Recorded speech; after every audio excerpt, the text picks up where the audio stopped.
Hello everyone, welcome to parallel physics KV. अभी तक हमने कोलिजन्स वन डायमेंशन में डिस्कस किए थे। अब हम डिस्कस करेंगे collisions in two dimensions. We will discuss about two different types of collisions here, elastic collision and inelastic collision. We will discuss about a special case of inelastic collision as well, which is perfectly inelastic collision. First, let's discuss about elastic collisions in two dimensions.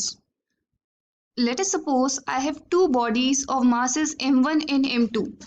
They have their velocities u1 and u2 and they are moving towards each other like this. और ये इनकी जो direction of motion है, they are making an angle of theta with each other.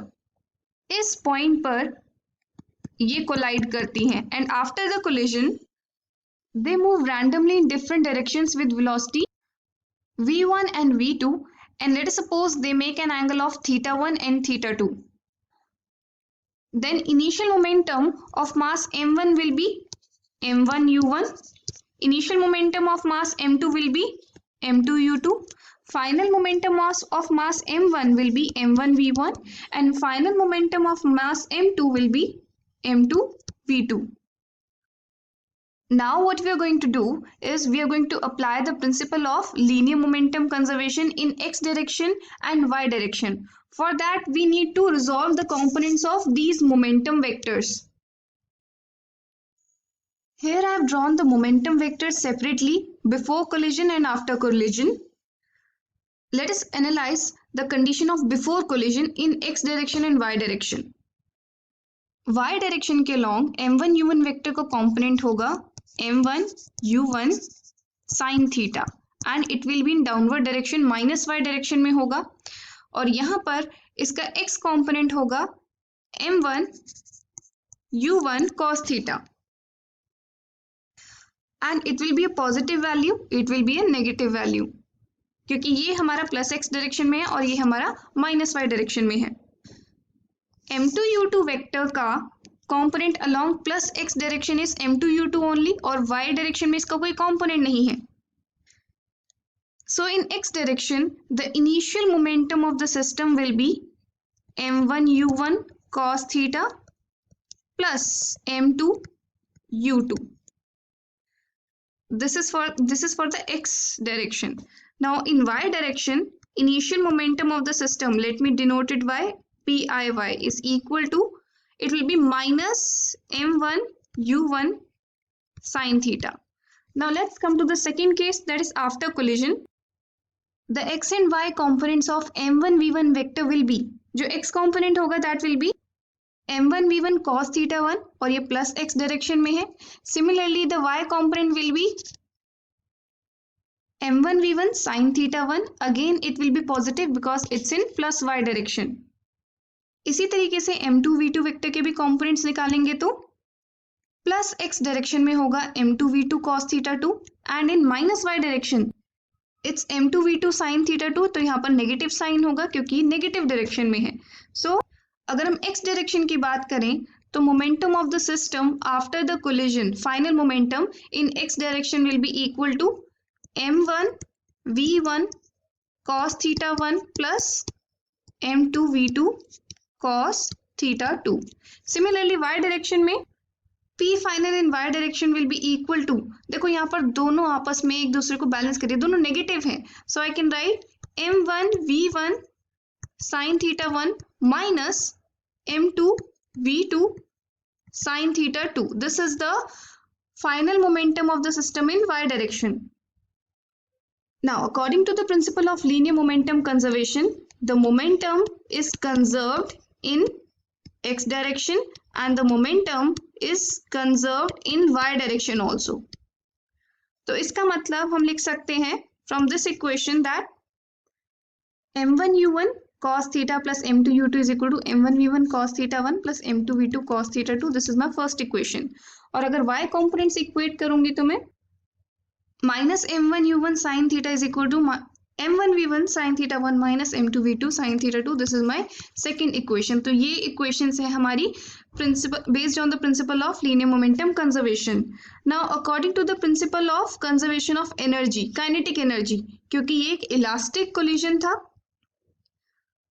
हमारी initial kinetic energy system की क्या थी, दोनों मासेस की kinetic energy half m1 u1 square plus half m2 u2 square, और फाइनल काइनेटिक एनर्जी क्या है, half m1 v1 square plus half m2 v2 square. These two should be equal according to the principle of conservation of kinetic energy. So these are the equations for a system of two particles which are colliding elastically. So this was about elastic collision in two dimensions. Let's talk about perfectly inelastic collision in two dimensions. Let us consider two objects जिनके masses हैं m1 और m2. m1 का initial velocity vector है u1, m2 का initial velocity vector है u2. They are making angle θ1 and θ2 with the x-axis. At this point, they collide, and after the collision they stick together. वो एक single mass बन जाते हैं, having mass m1 plus m2. उनमें deformations हो जाती हैं और वो एक साथ move करते हैं with the velocity vector v vector at an angle of theta with the x-axis. Now the momentum associated with mass m1, initial momentum before collision, will be m1 u1 vector. Similarly, mass m2 का momentum होगा m2 u2 vector. इसी तरीके से जो हमारा एक single object बन गया है, इसका मोमेंटम होगा m1 plus m2 into v vector. Now let me resolve these momentum vectors into two components, that is x component and y component respectively. Now here I have represented the vectors, momentum vectors, both initial and final separately. Before collision के ये momentum vectors थे, after collision के ये momentum vectors हैं. Let me resolve their components. These are the components of m1 u1 vector along the x direction. X direction में the component will be m1 u1 cos θ1 and it's in positive direction, तो यहाँ पर plus sign आएगा. इसी तरीके से y direction में the component will be m1 u1 sin θ1, but here it will be a negative sign since it's in minus y direction.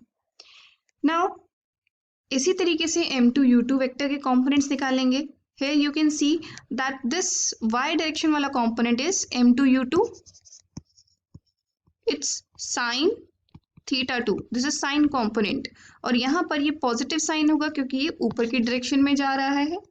इसी तरीके से the x component will be m2 u2 cos θ2 and it will again be positive since it's in positive x direction.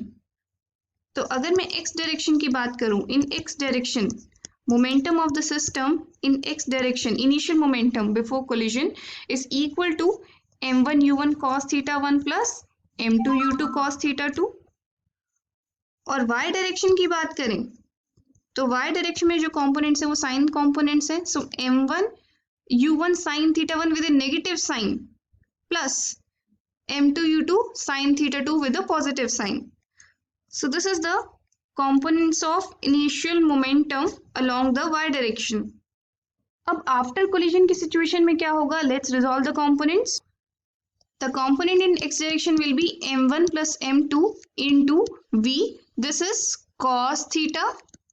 And in y direction it's m1 plus m2v into sin theta. Now ये ऊपर की direction में है इसलिए ये plus होगा, plus in plus y direction.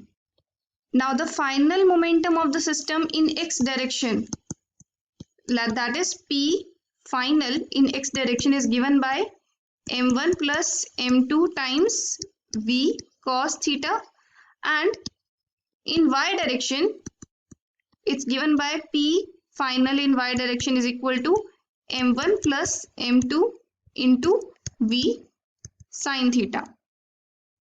Now applying principle of conservation of linear momentum, x direction में the equation will be initial momentum, it's like initial momentum p I x has to be equal to final momentum in x direction, और y direction में initial momentum in y direction should be equal to the final momentum in y direction. तो इससे हमें equation मिलती है these two equations. Simply मैंने x direction के momentum के कंपोनेंट्स को इक्वल रख दिया और y डायरेक्शन के मोमेंटम के कंपोनेंट्स को इक्वल रख दिया. So these are the two equations which describe this motion. क्या यहाँ पर principle of conservation of kinetic energy लग सकता है? No, since it's an inelastic motion. Inelastic motion के अंदर हमारा काइनेटिक एनर्जी कंजर्व नहीं रहता, तो इसका मतलब इसके अंदर हम principle of kinetic energy conservation नहीं लगा सकते हैं. There is one more quantity related to collisions in two dimensions. This is coefficient of restitution, जिसे resilience भी बोला जाता है, coefficient of resilience, और इसे denote करते हैं हम small e से. It is defined as the ratio of relative velocity of the bodies after collision to the relative velocity of the two bodies before collision. दो बॉडीज के बीच में जब कोलिजन हो चुका है, कितनी रिलेटिव वेलोसिटी है डिवाइड कर दें अगर हम उसको बिफोर कोलिजन उनके बीच में कितनी रिलेटिव वेलोसिटी है, then this is a number जिसे हम स्मॉल ई से रिप्रेजेंट करते हैं और इसको हम बोलते हैं कोफिशिएंट ऑफ रेस्टिट्यूशन. नाउ ई की वैल्यू 0 से 1 के बीच में लाई करती है. ये बेसिकली क्या इंडिकेट करता है? कोफिशिएंट ऑफ रेस्टिट्यूशन क्या इंडिकेट करता है? It indicates how much kinetic energy remains after the collision. अगर हमारी ई की वैल्यू 1 है, इसका मतलब 100% ऑफ काइनेटिक एनर्जी कंजर्व रही है, there is no loss of kinetic energy. और अगर हमारा ई की वैल्यू 0 आ रही है, इसका मतलब kinetic energy is completely lost. It's a perfectly inelastic collision. So E is equal to 1 for a perfectly elastic collision and E is equal to 0 for a perfectly inelastic collision. इसे आप इस तरीके से भी देख सकते हैं कि जब ये perfectly inelastic collision हुआ तो इस केस में आफ्टर कोलिजन दोनों एक साथ मूव कर रहे हैं, तो दोनों के आपस में एक दूसरे के रिस्पेक्ट में वेलोसिटी कितनी है? 0 है. इट मीन्स अब देखो E की value v2 minus v1 upon u1 minus u2 होगी. The ratio of final relative velocity to the ratio of initial relative velocity. Now v2 minus v1 will be 0 क्योंकि ये दोनों साथ में मूव कर रहे हैं. इसका मतलब E will be 0 in this case. So this is a perfectly inelastic collision. और इस केस में maximum loss of kinetic energy होता है and that's why it's an inelastic collision. So we can say that for a perfectly elastic collision, E की value कितनी होगी? 1. For a perfectly inelastic collision, the value of E will be 0. And for an inelastic collision, it lies in intermediate. ये बीच में आता है, तो इस case में E की वैल्यू 0 से 1 के बीच में होगी. There is one more type of collision which is known as superelastic collision, about which we will not discuss in this video. Let's take up an important problem. यहाँ पर एक perfectly elastic collision है. दो masses हैं, दोनों का mass same है m. m2 जो second mass है वो rest पे है और first mass जो है उसकी velocity है u.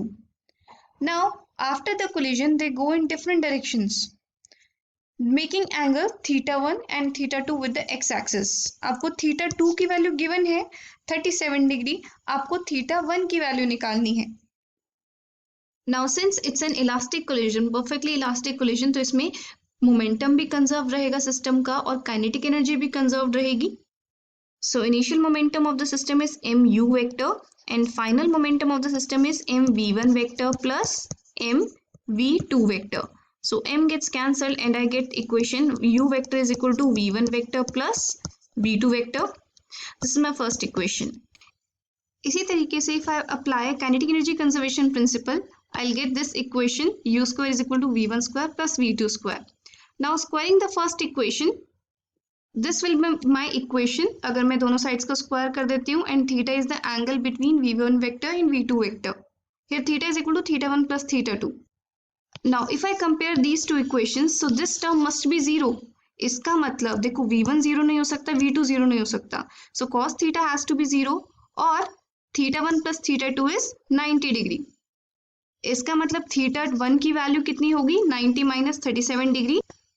That is 53 degree, which is the answer to my question.